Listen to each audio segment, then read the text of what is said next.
Salut tout le monde, c'est Raito, on se retrouve pour la review du chapitre 262 de Jujutsu Kaisen et on a un chapitre de 7 pages, voilà, c'est tout juste ça à dire, on a un chapitre de 7 pages qui est extrêmement court et malheureusement l'auteur va prendre une pause je crois de 20 jours et quelques.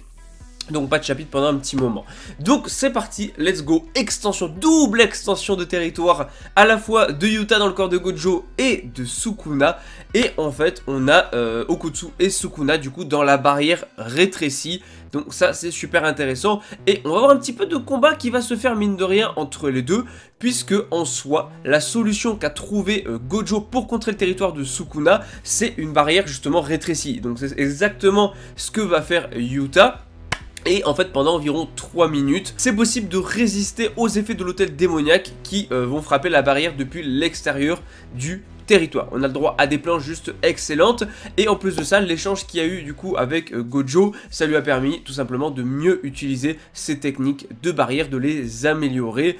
Et en fait si on tient compte du fait que Sukuna est épuisé, qu'il est fatigué, en fait il devrait en tout cas pouvoir bloquer pendant 3 minutes le territoire de Sukuna comme l'a fait Gojo. Voilà, maintenant encore une fois, la théorie et la pratique c'est deux choses différentes et Sukuna quant à lui, il a pu se débarrasser de la limite des 99 secondes justement qui était imposée avant et en fait il a tout simplement limité la portée de l'hôtel démoniaque au contour du territoire d'Okotsu.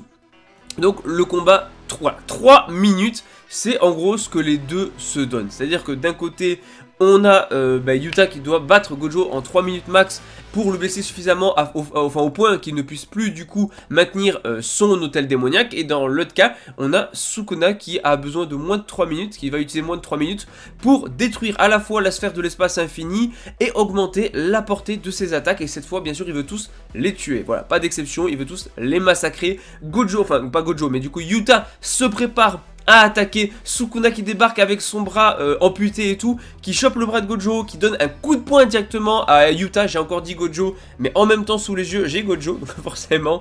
Mais en tout cas voilà, Yuta qui se prend un sacré coup de poing et non seulement il a contourné l'infini en utilisant le prolongement de territoire, donc oui, il peut utiliser dans l'extension de territoire le prolongement du territoire. Ça en soi il n'était pas au courant puisque en fait, vu qu'il n'y avait pas les corbeaux de Mei Mei, ils n'ont pas forcément pu voir ce qui s'est passé du coup dans le territoire. Ils ne peuvent pas voir en fait ce qui se passe dans un territoire sans les corbeaux.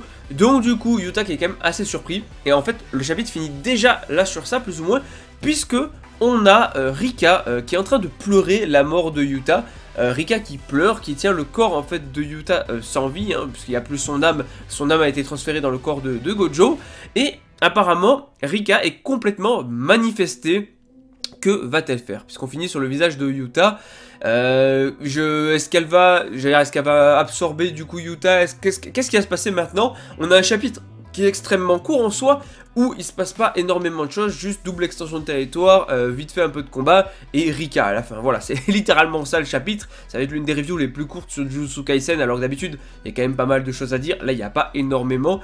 Juste comment ça va se dérouler. Pour moi, je vois mal d'un côté Yuta réussir à blesser suffisamment Sukuna dans les 3 minutes, donc on verra. Est-ce qu'il peut y avoir une aide d'extérieur? Est-ce que quelqu'un peut détruire la barrière ou même faire quelque chose de l'extérieur comme Yuji?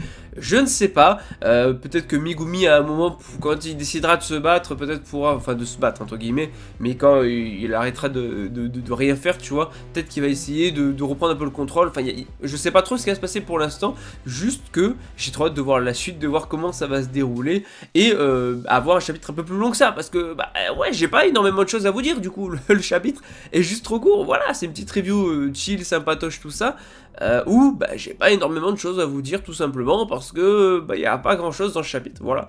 Mais ça reste un chapitre très cool, très plaisant à lire, très sympa. On a quand même Yuta vs Sukuna qui fait plaisir, Rika qui débarque et tout, donc pourquoi pas. Maintenant, Rika va peut-être se joindre à la bataille contre Sukuna aussi, hein, voilà. Et elle peut faire très très mal, elle peut jouer dans la balance, donc hâte de voir ça. Et on se retrouve très bientôt du coup, enfin non, pas très bientôt, bah non en fait du coup dans 20 jours pour la review du prochain chapitre, pour les spoilers même du prochain chapitre, parce que bah il y a une pause tout simplement, voilà. Donc trop hâte, et vivement le prochain chapitre.